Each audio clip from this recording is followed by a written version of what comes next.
सभी को नमस्ते। मैं कुसुम पुरोहित। आज हम पढ़ने जा रहे हैं क्षितिज पद्य खंड का पाठ 8 कन्यादान, जिसके कवि हैं ऋतुराज। ऋतुराज जी का जन्म सन 1940 में भरतपुर में हुआ। राजस्थान विश्वविद्यालय जयपुर से उन्होंने अंग्रेजी में एमए किया। उनके 8 कविता संग्रह प्रकाशित हो चुके हैं, जिनमें एक मरण धर्मा और अन्य पुल पर पानी, सूरत निरत और लीला मुखारविंद प्रमुख हैं। इन्हें अनेक पुरस्कारों से सम्मानित किया जा चुका है। सेवानिवृत्ति के उपरांत यह जयपुर में रह रहे हैं। भारतीय संस्कृति में कन्या को पराया धन माना जाता है, परंतु कवि ऋतुराज ने इस कन्यादान कविता में भारतीय संस्कृति की परंपरा से हटकर स्त्री को उसके उच्च आसन पर प्रतिष्ठित करने के लिए एक अलग आदर्श की स्थापना की है। कवि ने लड़की जैसा न दिखाई देने में इसी आदर्शीकरण का दृढ़ता के साथ प्रतिकार किया है। बेटी माँ के सबसे निकट और उसके सुख दुख का साथी होती है, इसी कारण उसे अंतिम पूंजी कहा गया है। कविता में कोरी भावुकता नहीं है, बल्कि माँ के संचित अनुभवों की पीड़ा की प्रामाणिक अभिव्यक्ति है। इस छोटी सी कविता में स्त्री जीवन के प्रति ऋतुराज जी की गहरी संवेदनशीलता अभिव्यक्त हुई है। अब कवितांश देखते हैं। कितना प्रामाणिक था उसका दुख लड़की को दान में देते वक्त, जैसे वही उसकी अंतिम पूंजी हो। लड़की अभी सयानी नहीं थी, अभी इतनी भोली सरल थी कि उसे सुख का आभास होता था, लेकिन दुख बाँचना नहीं आता था। पाठिका थी वह धुंधले प्रकाश की, कुछ तुकों और लयबद्ध पंक्तियों की। प्रामाणिक यानी प्रमाणों से सिद्ध, पूंजी यानी धन, सयानी यानी बड़ी, आभास यानी एहसास, बाँचना यानी पढ़ना। पाठिका पढ़ने वाली, लयबद्ध यानी सुर ताल लय में बंधी हुई। अब कवि इसमें कहते हैं कि कन्यादान करते समय माँ के दिल पर क्या गुजरती है, यह तो सामान्य रूप से सभी समझ सकते हैं। लाड प्यार से पाली गई बेटी माँ के हृदय के इतने करीब होती है कि उसे सदा अपने आंचल के नीचे छुपाए रखने का मन करता है, किंतु माँ होने के नाते वो ऐसा नहीं कर सकती और अपनी सामाजिक परंपराओं को निभाते हुए उसे अपनी बेटी का विवाह करना पड़ता है, जिसे कन्यादान कहा गया। कन्यादान शब्द में ही कन्या होने और उसके भी कम उम्र की भोली भाली बेटी होने का पता चलता है। अब भारतीय समाज में कन्यादान एक पुण्य का कर्म माना जाता है। यहाँ कवि ने बेटी को माँ की अंतिम पूंजी के रूप में चित्रित किया है। जिस प्रकार से कोई, अब इसमें कितना प्रामाणिक था, तो कि कितनी सत्यता थी उसके उस दुख में। ठीक है, कि अपना जो पूंजी है, हर व्यक्ति अपनी पूंजी को सहेज करके रखता है अपनी कुछ विपरीत परिस्थितियों के लिए। तो जो बेटी है वो उस लड़की की, माँ की जो अंतिम पूंजी के समान है। कि जिस प्रकार से कोई व्यक्ति अपनी जमा पूंजी का अंतिम भाग जो है बहुत सोच समझ कर खर्च करता है और उस आखिरी पूंजी को दान करने में उसके मन को कितना कष्ट होता है, उसी प्रकार माँ को भी अपने कर्तव्य को निभाने यानी अपनी बेटी को विदा कराने में बहुत ही दुख होता है। उसे हमेशा ये एक आशंका बनी रहती है कि ससुराल जाकर कहीं मेरी बेटी को कोई दुख तो नहीं होगा, कोई कष्ट तो नहीं होगा। और विवाह के बाद सुखी जीवन की कल्पना तो कर सकती थी वह, कि जो बेटी थी वो बहुत ही सरल और भोली भाली थी, कि उसे सुख का आभास होता था लेकिन दुख बाँचना नहीं आता था। कि उसे ये पता था कि उसके विवाह के बाद में जो सुखी जीवन है उसकी कल्पना वह कर पा रही थी, परंतु उसके बाद में उसे क्या क्या कष्ट होंगे, उसने कितने कष्टों को सहा और कितने जो दुख हैं वो आगे आने वाले हैं उसके जीवन में, इनके बारे में वह नहीं जान पाती थी, नहीं जान सकती थी। पाठिका थी वह धुंधले प्रकाश की, कुछ तुकों और लयबद्ध पंक्तियों की। और सुख सौभाग्य के हल्के आभास को कवि ने यहाँ पर धुंधला प्रकाश कहा है, कि जिसे वह अबोध सरल बेटी पढ़ तो सकती थी, किंतु अनचाहे दुखों को नहीं पढ़ सकती थी। वह उन्हें नहीं समझ पा रही थी कि उसके जीवन में क्या घटित होने वाला है। अब इसमें मतलब कवि कहना चाह रहे हैं कि कन्यादान के समय माँ का दुख बहुत ही प्रामाणिक था।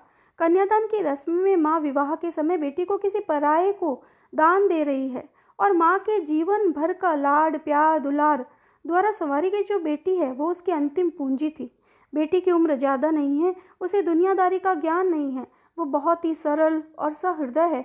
संसार में उसे केवल सुख का ही आभास था, लेकिन ससुराल में जाने के बाद पुरुष प्रधान समाज द्वारा वैवाहिक जीवन कैसा होगा, इसी चिंताओं में माँ दुखी है। बेटी को केवल विवाह के सरल, सुरीले और मोहक पक्ष का ज्ञान था, लेकिन कल्पना से इतर दुख भी मिल सकता है, इस बात को लेकर के माँ बहुत ही चिंतित है।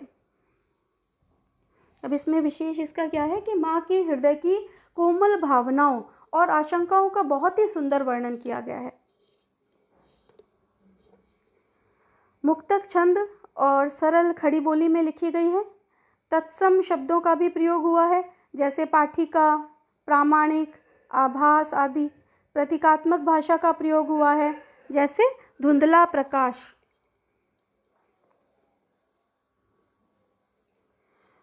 माँ ने कहा, पानी में झांककर अपने चेहरे पर मत रीझना।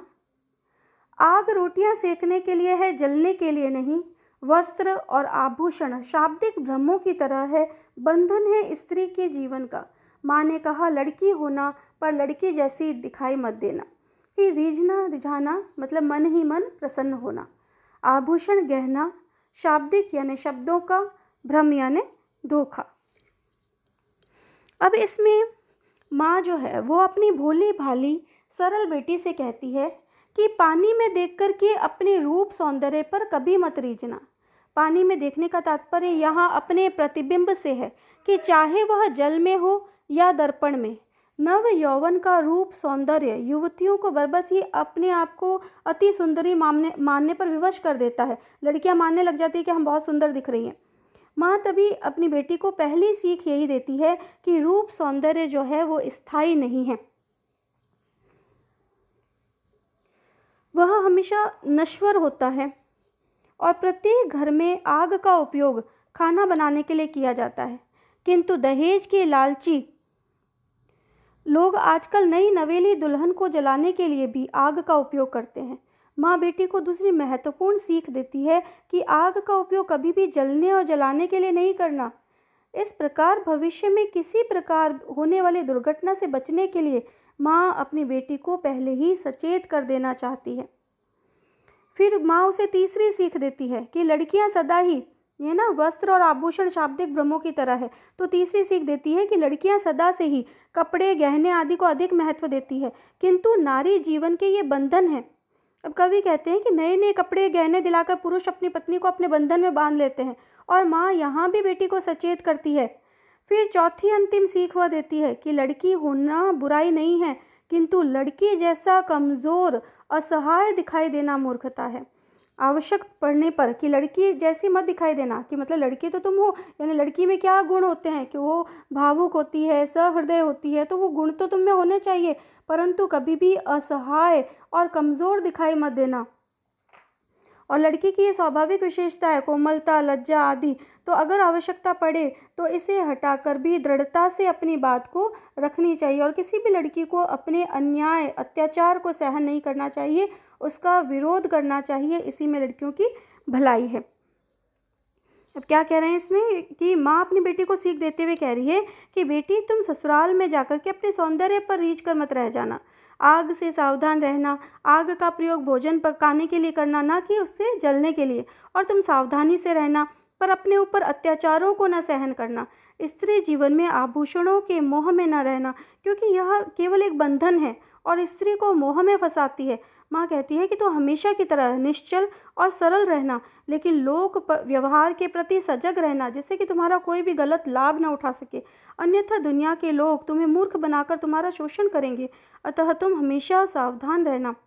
अब इसमें माँ ने कन्या को अपने आप को कमज़ोर न समझने की सीख दी है, पारंपरिक समाज के प्रति आघात किया है, अन्याय तथा अत्याचार को न सहने के लिए कहा है। अंतिम दो पंक्तियों में विरोधाभास अलंकार है, जहाँ पर वो कह रही है कि लड़की हो पर लड़की की तरह दिखाई मत देना, तो यहाँ पर दोनों चीज़ें विरोधाभास आ रही है, तो अतः यहाँ पर विरोधाभास अलंकार है। धन्यवाद। आशा करती हूँ आपको यह कन्यादान चैप्टर समझ में आ गया।